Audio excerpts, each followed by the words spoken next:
Alright, so I have a 2015 Ford Escape that came in on a tow truck and it wouldn't start. The tow truck driver got it here and it started. I went out to go bring it in and it wouldn't start.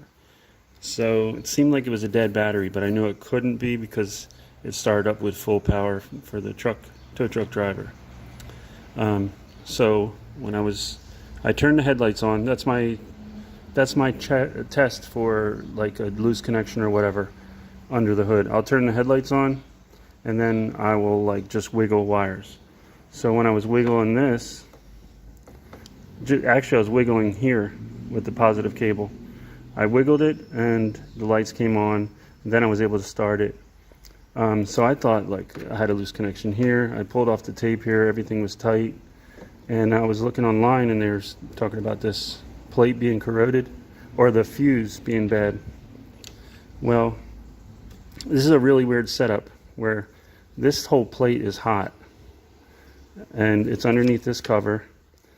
I am sorry I didn't show how to take it off, but it's actually quite simple.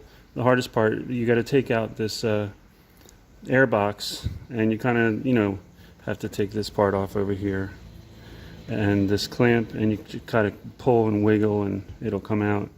I pulled these two Christmas tree fasteners off, and then this cover has these little dimples here, or whatever, nipples, that you have to pull off. There's, I think, 1, 2, 3, 4 or 5 of them.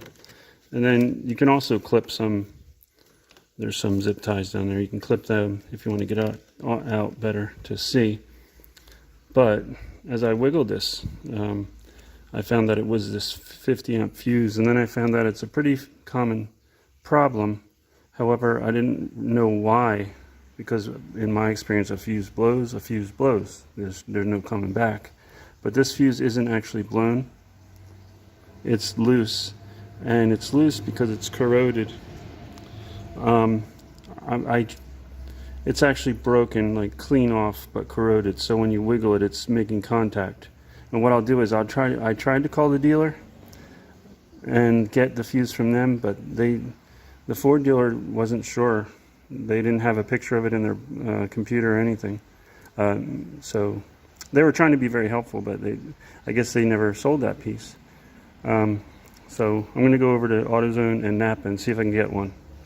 And after I get it, because I want to leave this intact to show them, after I get it, I'll break this open and then we can see like what's wrong with it. If this were my personal car, I would probably take this all apart and change every fuse, if they're available, just because I don't want trouble again. But when you have an auto repair business, around here anyway, people like to just fix what's broken at the time. Most people wouldn't want to invest in all these if they're not bad.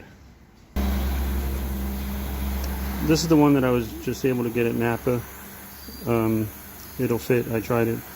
AutoZone didn't have anything. And also this wasn't out in the showroom of Napa. They had to get it from behind the counter. And here's the part number.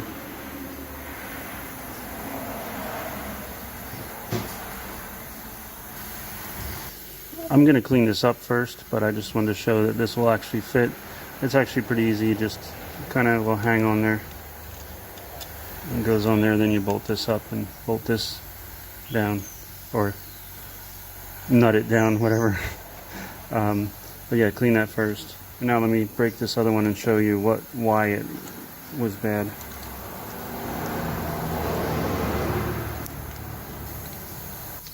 Yes, so this was not blown, it's just corroded and broken.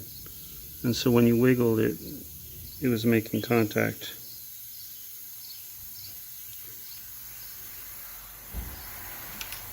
And here's this part number again.